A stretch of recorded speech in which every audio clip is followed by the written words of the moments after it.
Assalamualaikum warahmatullahi wabarakatuh.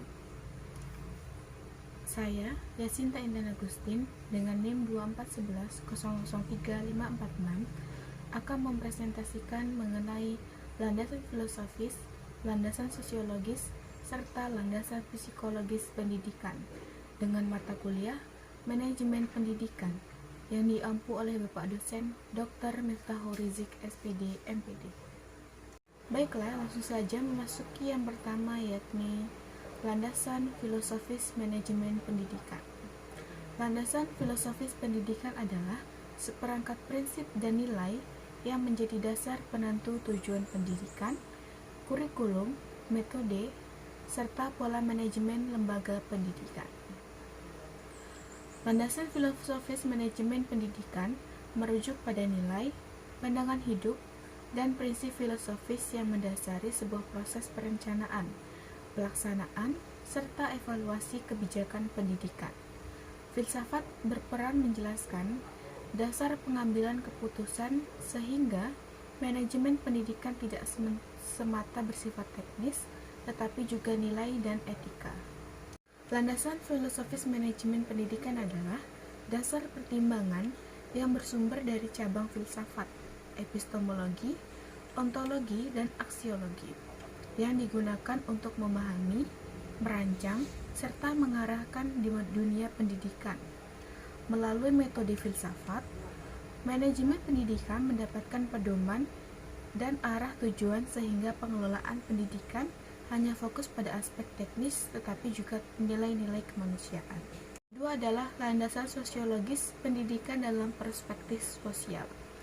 Landasan sosiologis adalah dasar pemikiran yang melihat pendidikan dalam konteks sosial, di mana pendidikan bukan hanya dipahami untuk sebagai proses pembelajaran, tapi juga sebagai interaksi sosial, pembentukan identitas, dan mekanisme reproduksi dalam budaya masyarakat.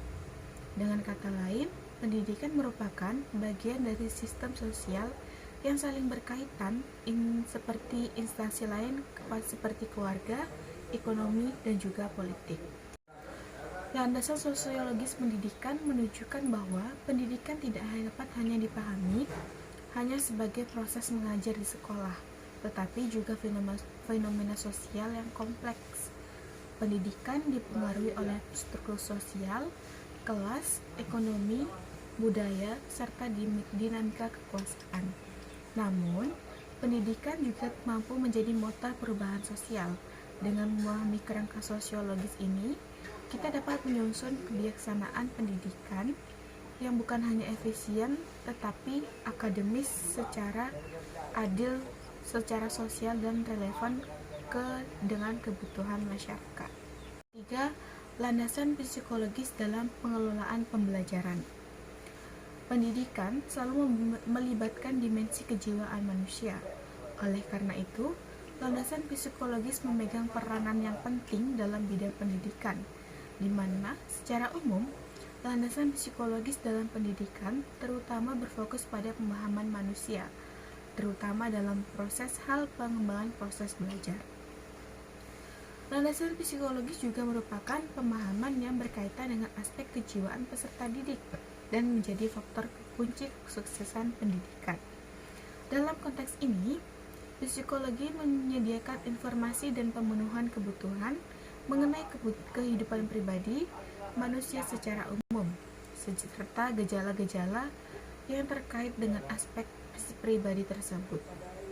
Bagian penting dalam perkembangan manusia secara menyeluruh adalah aspek perkembangan kepribadian yang bertujuan untuk mencapai kepribadian yang stabil dan juga mandiri. Terdapat dua landasan yang mengacu pada prinsip-prinsip psikologis yang dapat dipergunakan, yaitu perbedaan individu serta proses belajar seorang individu. Yang selanjutnya adalah relevansi landasan pendidikan terhadap kebijakan manajemen.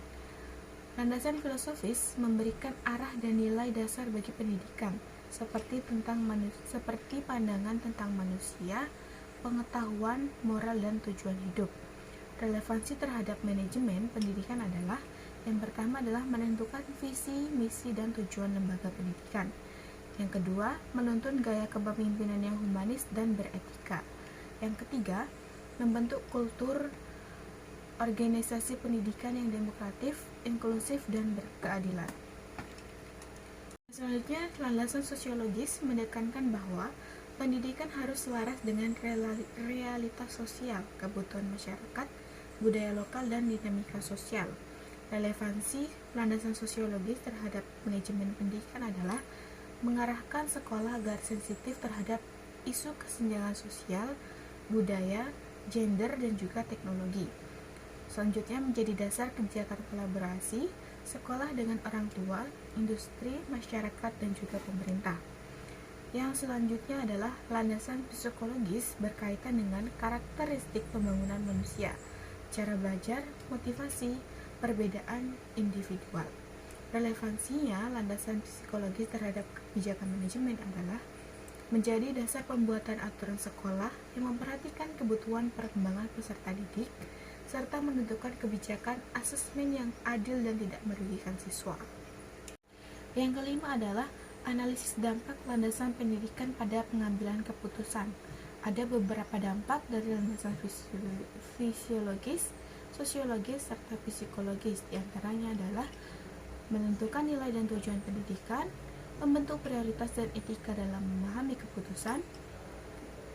Pendidik tidak berlangsung di vakum, tapi keputusan harus mempertimbangkan lingkungan sosial, budaya, dan ekonomi. Serta teori perkembangan pendidikan menggantung pengambilan keputusan memahami kemampuan kognitif peserta didik, motivasi dan minat, serta gaya belajar. Sekian pemaparan materi dari saya.